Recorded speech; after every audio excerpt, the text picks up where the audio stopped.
job is get them on something like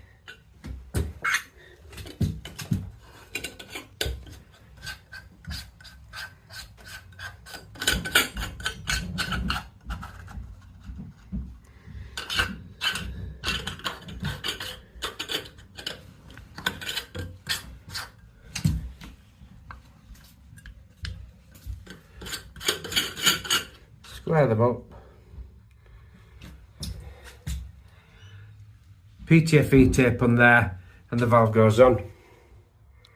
As we'll clean that up, we may have to drill a different hole. What we'll do is get some Manhattan grey sealant, clean that out and just pop a bit of sealant in there, you won't know.